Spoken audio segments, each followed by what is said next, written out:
This is the second talk in this collection of Ajahn Chah's teachings. This is called The Peace Beyond.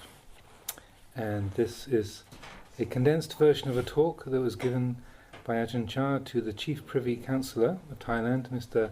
Sanya Dharmasakti, and this was at Wat Nong Papong in 1978.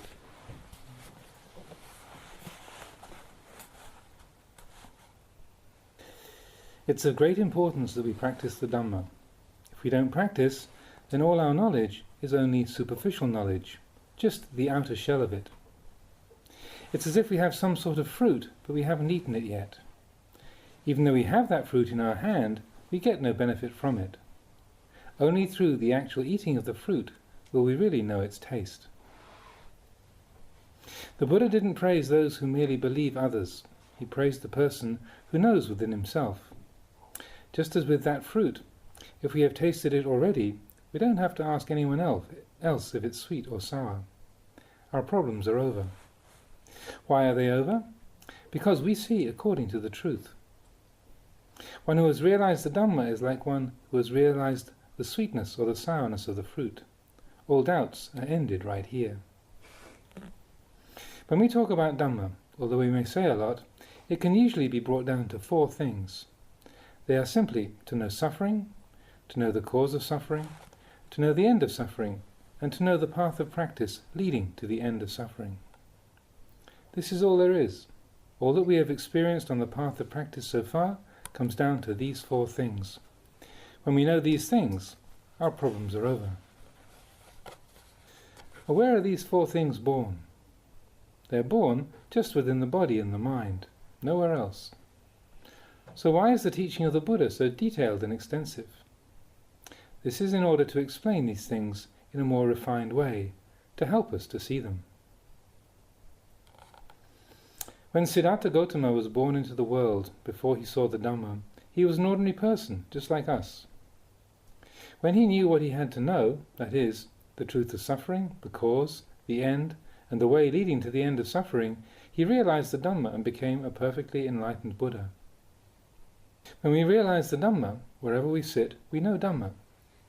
Wherever we are, we hear the Buddha's teaching.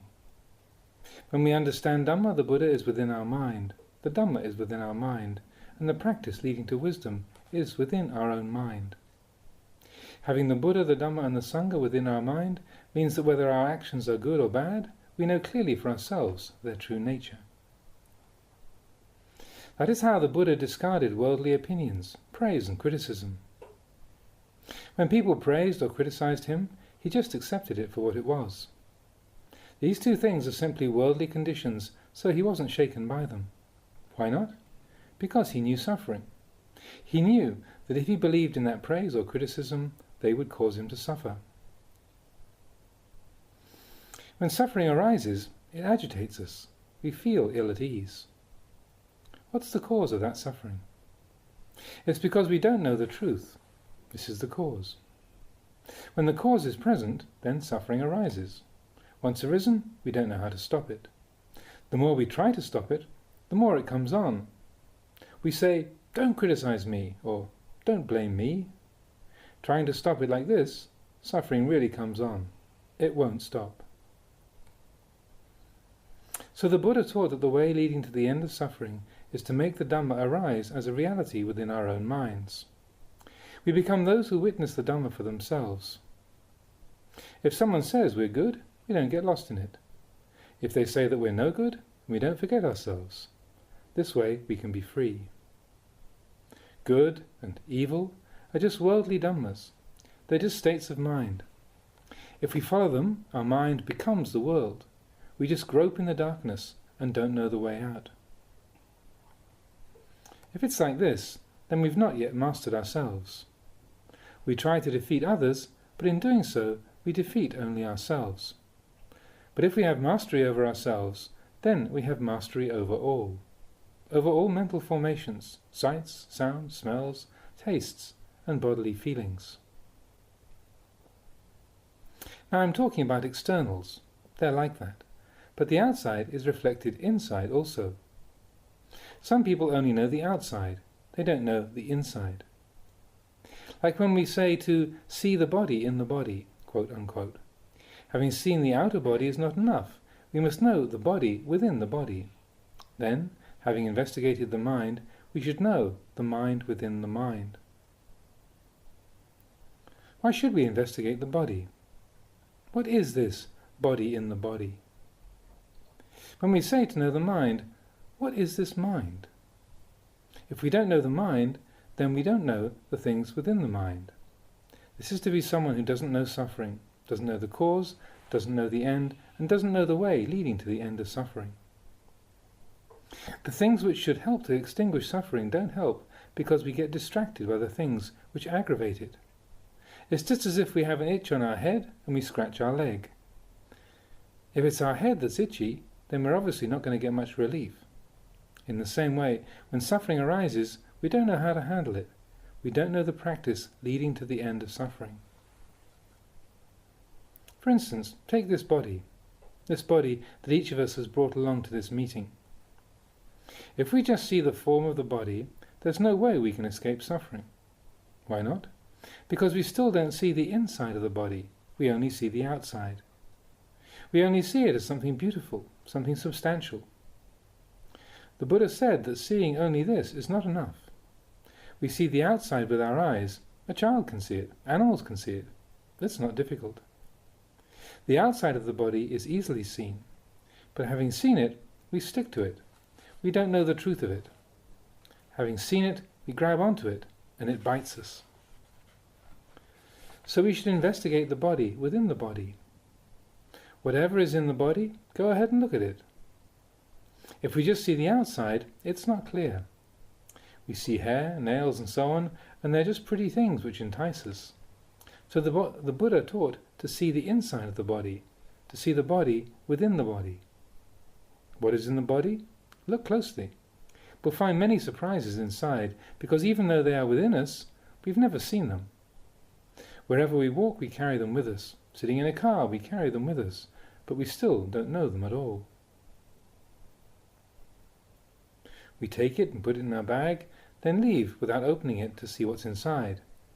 When at last we open it, it's full of poisonous snakes. Our body is like this. If we just see the shell, we say it's fine and beautiful. We forget ourselves. We forget impermanence, suffering and not self. If we look within this body, it's really repulsive. If we look according to reality, without trying to sugar things over, we'll see that it's really pitiful and wearisome. Dispassion will arise. This feeling of disinterest is not that we feel aversion for the world or anything. It's simply our mind clearing up, our mind letting go. We see things as not substantial or dependable, but that all things are naturally established just as they are. However we want them to be, they just go their own way regardless. Whether we laugh or cry, they simply are the way they are. Things which are unstable are unstable. Things which are not beautiful are not beautiful. So the Buddha said that when we experience sights, sounds, tastes, smells, bodily feelings or mental states, we should release them. When the ear hears sounds, let them go. When the nose smells an odor, let it go. Just leave it at the nose. When bodily feelings arise, let go of the like or dislike that follow. Let them go back to their birthplace. The same for mental states. All these things, just let them go their way. This is knowing. Whether it's happiness or unhappiness, it's all the same. This is called meditation. Meditation means to make the mind peaceful in order to let wisdom arise. This requires that we practice with body and mind in order to see and know the sense impressions of form, sound, taste, smell, touch, and mental formations. To put it briefly, it's just a matter of happiness and unhappiness. Happiness is pleasant feeling in the mind. Unhappiness is just unpleasant feeling. The Buddha taught to separate this happiness and unhappiness from the mind. The mind is that which knows. Feeling is the characteristic of happiness or unhappiness, like or dislike. When the mind indulges in these things, we say that it clings to or takes that happiness and unhappiness to be worthy of holding. that clinging is an action of mind, that happiness or unhappiness is feeling. When we say the Buddha told us to separate the mind from the feeling, he didn't literally mean to throw them to different places. He meant that the mind must know happiness and know unhappiness. When sitting in samadhi, for example, and peace fills the mind, happiness comes, but it doesn't reach us. Unhappiness comes, but it doesn't reach us. This is how one separates the feeling from the mind. We can compare it to oil and water in a bottle. They don't combine.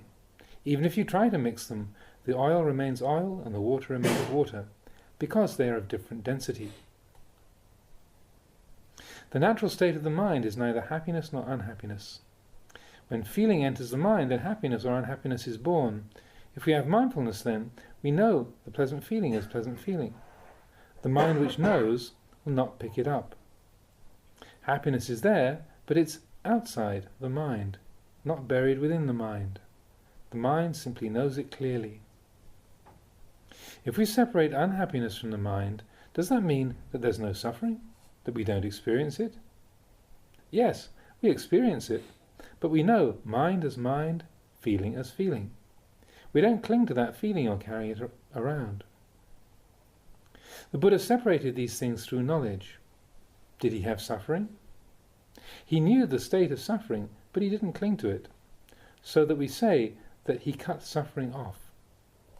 And there was happiness too, but he knew that happiness. If it's not known, it's like a poison. He didn't hold it to be himself. Happiness was there through knowledge, but it didn't exist in his mind. Thus we say that he separated happiness and unhappiness from his mind. When we say that the Buddha and the enlightened ones killed defilements, it's not that they really killed them. If they had killed all defilements, then we probably wouldn't have any. They didn't kill defilements. When they knew them for what they are, they let them go. Someone who's stupid will grab them, but the enlightened ones knew the defilements in their own minds as a poison, so they swept them out. They swept out the things which caused them to suffer. They didn't kill them. One who doesn't know this will see some things, such as happiness, as good, and then grab them. But the Buddha just knew them and simply brushed them away. But when feeling arises for us, we indulge in it. That is, the mind carries that happiness and unhappiness around. In fact, they are two different things. The activities of mind, pleasant feeling, unpleasant feeling, and so on, are mental impressions. They are the world. If the mind knows this, it can equally do the work. If the mind knows this, it can equally do work involving happiness or unhappiness. Why? Because it knows the truth of these things. Someone who doesn't know them sees them as having different value. But one who knows sees them as equal. If you cling to happiness, it'll be the birthplace of unhappiness later on. Because happiness is unstable. It changes all the time. When happiness disappears, unhappiness arises. The Buddha knew that because both happiness and unhappiness are unsatisfactory, they have the same value. When happiness arose, he let it go. He had right practice, seeing that both these things have equal values and drawbacks. They come under the law of Dhamma. That is, they are unstable and unsatisfactory. Once born, they die. When he saw this, right view arose. The right way of practice became clear. No matter what sort of feeling or thinking arose in his mind, he knew it as simply the continuous play of happiness and unhappiness. He didn't cling to them. When the Buddha was newly enlightened, he gave a sermon about indulgence in pleasure and indulgence in pain. Monks, indulgence in pleasure is the loose way. Indulgence in pain is the tense way. These were the two things that disturbed his practice until the day he was enlightened, because at first he didn't let go of them. When he knew them, he let them go, and so was able to give his first sermon. So we say that a meditator should not walk the way of happiness or unhappiness. Rather, he should know them.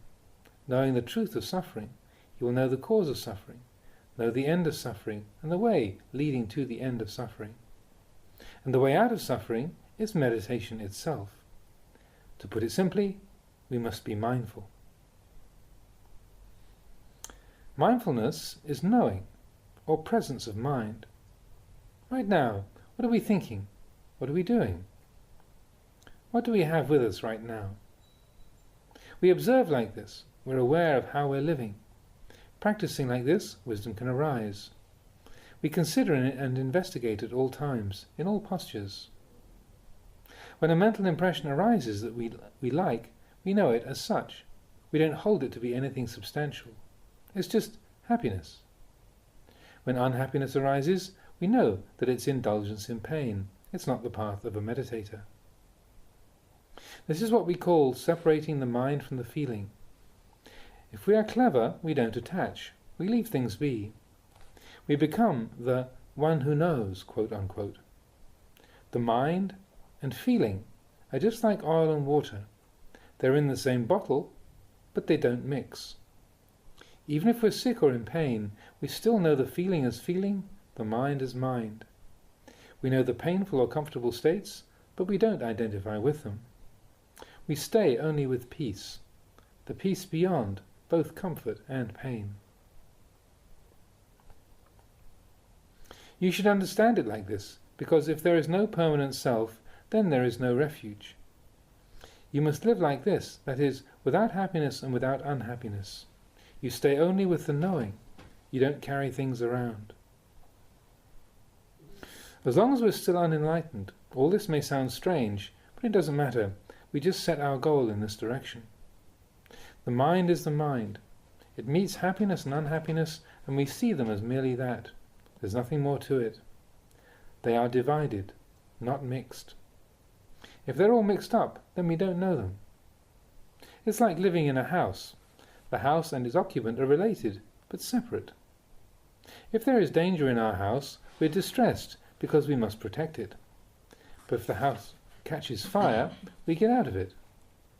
If painful feeling arises, we get out of it, just like that house. When it's full of fire and we know it, we come running out of it. They are separate things. The house is one thing, the occupant is another.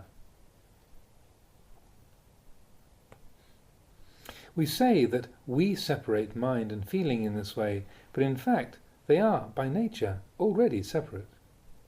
Our realization is simply to know this natural separateness according to reality. When we say they are not separated, it's because we're clinging to them through ignorance of the truth. So the Buddha told us to meditate. This practice of meditation is very important. Merely to know with the intellect is not enough. The knowledge which arises from practice with a peaceful mind and the knowledge which comes from study are really far apart. The knowledge which comes from study is not real knowledge of our own mind. The mind tries to hold on to and keep this knowledge.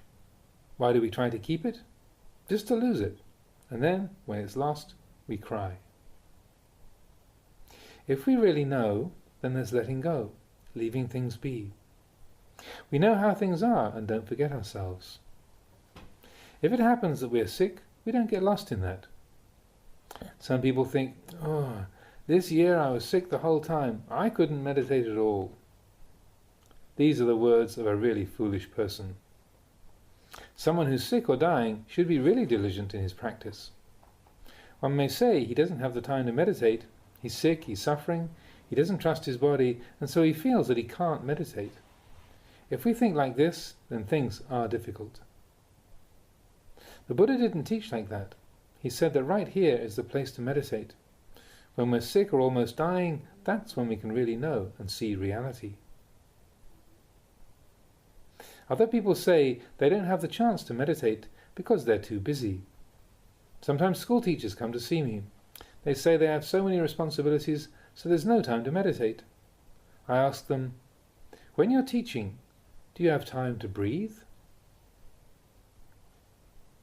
They answer, yes. So how can you have the time to breathe if the work is so hectic and confusing?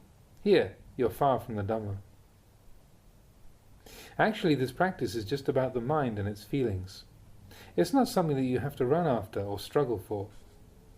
Breathing continues while working. Nature takes care of the natural processes. All we have to do is to try to be aware. Just to keep trying, going inwards to see clearly, Meditation is like this. If we have that presence of mind, then whatever work we do will be the very tool which enables us to know right and wrong continually. There's plenty of time to meditate. We just don't fully understand the practice. That's all. While sleeping, we breathe. While eating, we breathe, don't we? Why don't we have the time to meditate? Wherever we are, we breathe. If we think like this, then our life has as much value as our breath. Wherever we are, we have time. All kinds of thinking are mental conditions, not conditions of body, so we need to simply have presence of mind. Then we will know right and wrong at all times. Standing, walking, sitting and lying, we just don't know how to use it properly. Please consider this. We cannot run away from feeling. We must know it. Feeling is just feeling. Happiness is just happiness. Unhappiness is just unhappiness. They are simply that. So, why should we cling to them? If the mind is clever, simply hearing this is enough to enable us to separate feeling from the mind. If we investigate like this continuously, the mind will find release, but it's not escaping through ignorance. The mind lets go, but it knows. It doesn't let go through stupidity or because it doesn't want things to be the way they are. It lets go because it knows according to the truth. This is seeing nature, the reality that's all around us. When we know this, we are someone who's skilled with the mind. We're skilled with mental impressions. When we're skilled with mental impressions, we are skilled with the world. This is to be a, quote, knower of the world, unquote. The Buddha was someone who clearly knew the world with all its difficulty. He knew the troublesome, and that which was not troublesome was right there. This world is so confusing. How is it that the Buddha was able to know it? Here we should understand that the Dhamma taught by the Buddha is not beyond our ability. In all postures, we should have presence of mind and self-awareness, and when it's time to sit in meditation, we do that. We sit in meditation to establish peacefulness and cultivate mental energy. We don't do it in order to play around at anything special. Insight meditation is sitting in samadhi itself. At some places they say, now we are going to sit in samadhi, after that we'll do insight meditation. Don't divide them like this. Tranquility is the base which gives rise to wisdom. Wisdom is the fruit of tranquility. To say that now we're going to do calm meditation, later we'll do insight, you can't do that. You can only divide them in speech. Just like a knife. The blade is on one side, the back of the blade is on the other. You can't divide them. If you pick up one side, you get both sides. Tranquility gives rise to wisdom like this. Morality is the father and mother of Dhamma. In the beginning we must have morality. Morality is peace. This means that one does no wrongdoings in body or speech. When we don't do wrong, then we don't get agitated. When we don't become agitated, then peace and collectedness arise within the mind. So we say that morality, concentration and wisdom are the path on which all the noble ones have walked to enlightenment. They are all one. Morality is concentration, concentration is morality. Concentration is wisdom, wisdom is concentration. It's like a mango. When it's a flower, we call it a flower. When it becomes a fruit, we call it a mango. When it ripens, we call it a ripe mango. It's all one mango, but it continually changes. The big mango grows from the small mango becomes a big one. You can call them different fruits, or all one fruit. Morality, concentration and wisdom are related like this. In the end, it's all the path that leads to enlightenment. The mango, from the moment it first appears as a flower, simply grows to ripeness. This is enough. We should see it like this. Whatever others call it, it doesn't matter. Once it's born, it grows to old age. And then where? We should contemplate this. Some people don't want to be old. When they get old, they become depressed. These people shouldn't eat ripe mangoes. Why do we want the mangoes to be ripe? If they're not ripe in time, we ripen them artificially, don't we? But when we become old, we're filled with regret. Some people cry. They're afraid to get old or die. If it's like this, then they shouldn't eat ripe mangoes. Better to just eat the flowers. If we can see this, then we can see the Dhamma. Everything clears up. We are at peace. Just determined to practice like that. Today the Chief Privy Councillor and his party have come together to hear the Dhamma. You should take what I've said and contemplate it. If anything is not right, please excuse me. But for you to know whether it's right or wrong depends on your practicing and seeing for yourselves. Whatever is wrong, throw it out. If it's right, then take it and use it. But actually, we practice in order to let go of both right and wrong. In the end, we just throw everything out. If it's right, throw it out. Wrong, throw it out. Usually if it's right, we cling to rightness. If it's wrong, we hold it to be wrong, and then arguments follow. But the Dhamma is the place where there is nothing. Nothing at all.